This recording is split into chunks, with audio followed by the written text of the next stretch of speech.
Hello नमस्कार दोस्तों, teach गुरु के यूट्यूब चैनल पर आपका हार्दिक स्वागत है। तो दोस्तों बीपीएससी टीआरई 3.0 एंड सक्षमता परीक्षा से रिलेटेड एंड शिक्षकों से संबंधित जो भी अपडेट्स है उसके बारे में हम आज बात करेंगे और वीडियो में बने रहिएगा अंत तक। और चैनल पर अगर पहली बार हो तो चैनल को सब्सक्राइब करके बेल आइकन को प्रेस कर लीजिए ताकि जो भी नए अपडेट्स आने वाली है वो आपको सबसे पहले मिल सके। एंड टेलीग्राम ग्रुप से भी जुड़ जाइए जिसका लिंक है वो डिस्क्रिप्शन में आपको मिल जाएगा। तो चलिए दोस्तों करते हैं स्टार्ट। क्या है शिक्षकों से संबंधित जो भी अपडेट है वो क्या है देख लेते हैं। सबसे पहले बीपीएससी ने दिया विज्ञापन, पद के लिए 8 साल का अनुभव जरूरी। प्राथमिक विद्यालयों के 42,261 पदों पर प्रधान शिक्षकों की भर्ती के लिए आवेदन 11 मार्च से होंगे। तो कल्याण विभाग के स्कूलों में 2014 हेडमास्टर बहाल होंगे। अनुसूचित जाति अनुसूचित जनजाति के कल्याण विभाग के उच्च माध्यमिक विद्यालयों में 2014 हेडमास्टरों की नियुक्ति होगी। आवेदक को कम से कम 50% अंकों के साथ स्नातकोत्तर उत्तीर्ण होना चाहिए। इसके लिए बीएड और उसके समतुल्य डिग्री की भी योजना अनिवार्य है। इसमें वे से शिक्षक आवेदन कर सकेंगे जो 2012 के बाद नियुक्त हो तो शिक्षक पात्रता परीक्षा में उत्तीर्ण होने चाहिए। 2012 से पहले नियोजित शिक्षकों के लिए दक्षता परीक्षा में उत्तीर्ण होना आवश्यक है। इसके लिए भी ऑनलाइन आवेदन है वो कितना 11 मार्च से 2 अप्रैल के बीच किया जा सकता है। एंड बिहार सरकार 42,261 हेड मास्टरों की नियुक्ति करेगी। इनमें से भी 40,247 हेडमास्टर शिक्षा विभाग के प्राथमिक विद्यालयों के प्रधान शिक्षक के पद पर नियुक्त किए जाएंगे। इसके लिए स्थानीय निकायों द्वारा नियोजित शिक्षकों को मौका दिया जाएगा, बशर्ते वे इससे प्रशिक्षित हो और सरकारी प्रारंभिक विद्यालय के कम से कम 8 साल के शिक्षण का अनुभव हो। केवल जिला शिक्षा अधिकारी से प्राप्त 8 सालों के शिक्षण अनुभव का प्रमाण पत्र भी मान्य होगा। और आवेदकों की आयु है वो 58 साल से कम होनी चाहिए। राज्य की सरकार के प्राथमिक विद्यालय में स्थायी तौर पर नियुक्त शिक्षक इसके लिए आवेदन कर सकते हैं। एंड बिहार के लोक सेवा आयोग की वेबसाइट पर जाकर ऑनलाइन आवेदन की प्रक्रिया को 11 मार्च से 2 अप्रैल के बीच पूरी करनी होगी। एंड इसी से रिलेटेड आगे भी है एक और अपडेट है जिसका आर्टिकल छपा है न्यूज़पेपर में, वो है प्रधानाध्यापक के 6,061 व प्रधान शिक्षक के 40,247 पदों के लिए 11 मार्च से 2 अप्रैल तक भरे जाएंगे फॉर्म। तो देखते हैं क्या है, कुल सीटें कितनी है, महिलाओं की कितनी है प्रधान शिक्षक के लिए और प्रधानाध्यापक के लिए वो देखते हैं। प्रधान शिक्षक यहाँ प्रधानाध्यापक की है, यहाँ कोटि कुल पद और महिला सामान्य कोटि के लिए कुल पद है 10,081, महिला के लिए आरक्षित है तो 3,529 और AWS के लिए है 4,018 और महिला के लिए है 1,408। SC के लिए टोटल है 8,041 और महिला के लिए है 2,814। ST के लिए है 806 टोटल है 283 वो क्या है महिला के लिए। ABC के लिए 10,056 और महिला के लिए 3,521। BC के लिए 7,245 को टोटल है 2,538 महिला के लिए है। कुल है 40,247 और जिनमें से महिलाओं की है 14,093। यह है प्रधान शिक्षक की, ठीक है आप देख सकते हैं यहाँ पर प्रधान शिक्षक की है। इसके बाद है प्रधानाध्यापक की, वो देखते हैं कितनी है। तो कोटि कुल पद महिला सामान्य के लिए 1,340, महिला के 470। AWS की है 576 टोटल है 201 है वो महिला के लिए आरक्षित है। SC के लिए 1,283 और 413 महिला के लिए। ST के लिए 128 41। SB के लिए 1595 518 महिला है। BC के लिए 1,139 टोटल और 371 महिलाओं के लिए। कुल है 6,063 और महिलाओं के लिए टोटल है 2,914। देख सकते हैं आप यहाँ पर कितनी सीटें यहाँ पर दी हुई है। तो शिक्षा विभाग और SC/ST के कल्याण विभाग के अंतर्गत उच्च माध्यमिक विद्यालयों में प्रधानाध्यापक के 6,061 पदों पर नियुक्ति और शिक्षा विभाग के प्राथमिक विद्यालय में प्रधान शिक्षकों के 40,247 पदों पर नियुक्ति के लिए 11 मार्च से ऑनलाइन आवेदन है वो लिए जाएंगे। वेबसाइट ये यहाँ पर दिया है https://www.bbsc.bhih.nic.in पर आप क्या है नियुक्ति प्रक्रिया का विस्तृत जानकारी अपलोड कर दी गई है। BPSC ने शुक्रवार को जो रिक्तियां जारी कर दी है और सचिव रवि भूषण ने बताया कि 2 अप्रैल तक आवेदन किए जा सकते हैं। आवेदन से पहले वेबसाइट पर दर्ज दिशा निर्देश का अध्ययन करें लें। त्रुटि में सुधार के लिए अवसर नहीं मिलेगा। दोनों श्रेणी में महिलाओं के लिए कितने हैं 35% वो सीटें हैं वो आरक्षित है। जो यहाँ पर आपके कोटि वाइज से कुल पद कितने थे वो प्रधानाध्यापक और जो प्रधान शिक्षक उनके लिए बता दी है। प्रधानाध्यापक नेगेटिव मार्किंग नहीं। प्रधानाध्यापक के पदों पर नियुक्ति के लिए मेगा सूची में लिखित परीक्षा के भाग 1 और 2 में प्राप्त अंकों के आधार पर बनेगी। और लिखित परीक्षा पर वस्तुनिष्ठ व बहुविकल्पीय आधारित होगी। प्रत्येक प्रश्न एक अंक का होगा। गलत जवाब के लिए नेगेटिव मार्किंग का प्रावधान नहीं है। लिखित परीक्षा के लिए पुनर्मूल्यांकन का प्रावधान नहीं है। प्रश्न पत्र का भाग 1 100 तथा भाग 2 है 50 अंकों का होगा। सभी 150 प्रश्नों के जवाब के लिए 2.5 घंटे मिलेंगे। भाग 1 सामान्य अध्ययन तथा भाग 2 है वो प्रधानाध्यापक के लिए बीएड कार्यक्रम से संबंधित प्रश्न होंगे। तो आप देख सकते हैं यहाँ पर प्रधानाध्यापक के लिए 6061 और प्रधान शिक्षक के लिए 40,247 पदों पर क्या है 11 मार्च से 2 अप्रैल तक के है वो फॉर्म आपके अप्लाई होंगे। इसके बाद है नई अपडेट है वो परीक्षा में शामिल होने के लिए मिलेंगे कितने 3 मौके। प्रधान शिक्षक के पद के लिए 8 साल का अनुभव जरूरी होगा। तो दक्षता परीक्षा में पास ही बनेंगे प्रधानाध्यापक। तो देख सकते हैं आप यहाँ पर कौन अध्यापक बन सकता है। दक्षता परीक्षा में जो पास हुआ है वही प्रधानाध्यापक बनेगा। आयोग द्वारा अधिसूचना के अनुसार प्रधानाध्यापक के लिए 2012 और उसके बाद नियुक्त शिक्षकों को आवेदन के लिए शिक्षक पात्रता परीक्षा पास होने आवश्यक है। 2012 से पहले नियुक्त शिक्षकों को दक्षता परीक्षा पास करनी होगी। सीबीएसई, आईसीएसई और बिहार बोर्ड की संबंधित विद्यालयों में कार्यरत शिक्षकों के लिए दक्षता परीक्षा या पात्रता परीक्षा का प्रावधान नहीं होगा। आवेदन के लिए राज्य सरकार के स्कूलों में माध्यमिक शिक्षक के पद पर न्यूनतम कितने 8 वर्ष की लगातार क्या है सेवा सीबीएसई, आईसीएसई व बिहार बोर्ड से स्थायी समानता प्राप्त स्कूलों में माध्यमिक शिक्षक के पद पर न्यूनतम 12 साल की लगातार क्या सेवा तथा उच्च माध्यमिक विद्यालय के पद पर न्यूनतम 10 वर्ष की सेवा अनिवार्य है। आयु की गणना है 1 अगस्त 2023 से सामान्य श्रेणी के लिए न्यूनतम 31 और अधिकतम है 47 वर्ष निर्धारित है। अन्य वर्ग के लिए वो उम्र का क्या है छूट का प्रावधान दिया है वो कितना है वो चेक लेंगे। शिक्षा विभाग के प्राथमिक विद्यालय में प्रधानाध्यापक के लिए 40,247 पदों की नियुक्ति के लिए आवेदन वैसे ही शिक्षक कर सकेंगे जिनके 8 साल का वर्ष का क्या है सारे सरकारी प्राथमिक विद्यालयों में न्यूनतम शिक्षा का अनुभव अनिवार्य होगा। और आवेदन के लिए 1 अगस्त 2024 को 58 वर्ष का या उससे कम आयु के अभ्यर्थी आवेदन कर सकते हैं। हेडमास्टर और प्रधान शिक्षक के लिए अहम अर्हता अलग अलग है। दोनों में आवेदन के लिए राज्य का वासी होना अनिवार्य है। ठीक है, बिहार का होना अनिवार्य, ये ध्यान रखना। दोनों में आवेदन के लिए राज्य का वासी होना अनिवार्य है। प्रधान अध्यापक या जो प्रधान शिक्षक वो बनेगा उसके लिए बिहार स्टेट का ही होना चाहिए, कैंडिडेट अदर स्टेट नहीं चलेगा।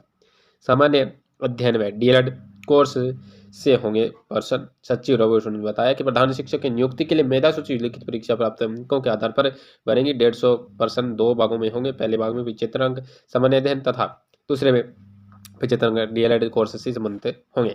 2.5 घंटे में अभ्यर्थियों को सभी प्रश्नों को जवाब देना होगा। सामान्य अध्ययन में प्राथमिक गणित व मानसिक योग्यता, राष्ट्रीयता, अंतर्राष्ट्रीय घटना चक्र, सामान्य विज्ञान, भारतीय राष्ट्रीय आंदोलन, भूगोल, भारतीय राजनीति आदि से संबंधित प्रश्न होंगे। भाग 2 में प्रधान शिक्षक के लिए डीएलएड विषय का एक पत्र है, उसी से संबंधित प्रश्न होंगे।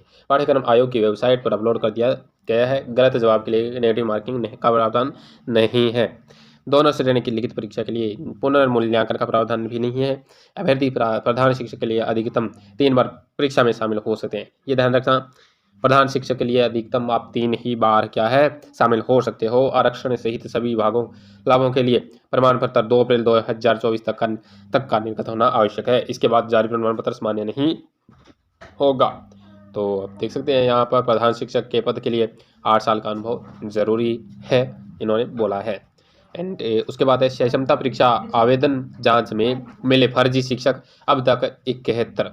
तो यहाँ पूरी अपडेट दी गई है। नालंदा में कई की डिग्री ऐसी जिनके तार क्या है 21 जिलों से जुड़े हैं। एक डिग्री के ऊपर क्या है कई अभ्यर्थी कई भर्तियां दे चुके हैं। एंड एक सीटर नंबर पर 5 जिलों में पढ़ा रहे।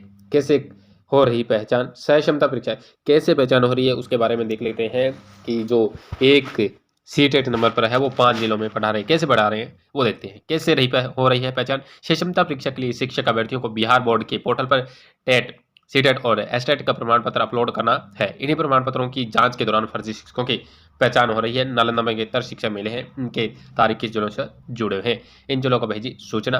फर्जीवाड़े के तार जिले नए 3 जिलों में से जुड़े हैं। इनमें नालंदा के अलावा शेखपुर, रोहतास, बक्सर, नवादा, गया, अररिया, पटना, मुंगेर, जहानाबाद, बांका, पूर्वी चंपारण, जमुई, अरवल, सिवान, भोजपुर, बेगूसराय, गया, शिवहर, सीतामढ़ी, भागलपुर और पश्चिमी चंपारण मुख्य रूप से हैं। इनमें क्या है, ज़्यादा ये ऐसा मामला सामने आया है।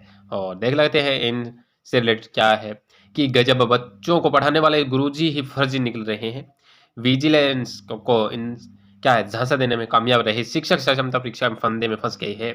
सक्षमता परीक्षा नियोजित शिक्षकों को राज्यकर्मी का दर्जा देने के मकसद से हो रही है। इसी परीक्षा के आवेदनों की जांच के दौरान एक ही से जो टेट है और सीटेट है, एस्टेट है, सर्टिफिकेट पर कई जिलों में कार्यरत फर्जी शिक्षकों की पहचान हो रही है। नालंदा जिले में एक से ही 71 शिक्षक मिले हैं। इनकी सूची है वो माध्यमिक शिक्षा निदेशालय को क्या है भेज दी गई है।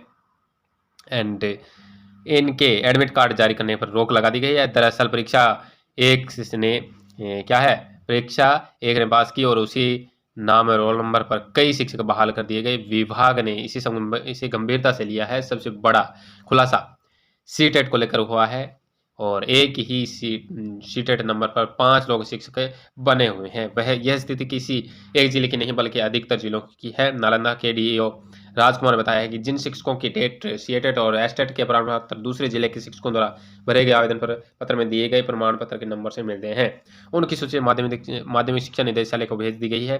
तत्काल इनके एडमिट कार्ड को रोक दिए गए हैं। विभाग निर्देश के बाद आगे की कार्रवाई की जाएगी।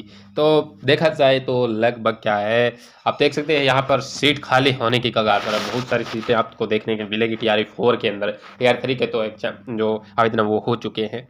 एंड इसके बाद है यहाँ पर एक एस्टेट के नंबर पर 3 जिलों के शिक्षक के ये उदाहरण दिए हैं। इन उदाहरणों से समझे फर्जीवाड़ा case number 1, case number 2, case number 3, case number 4, case number 5।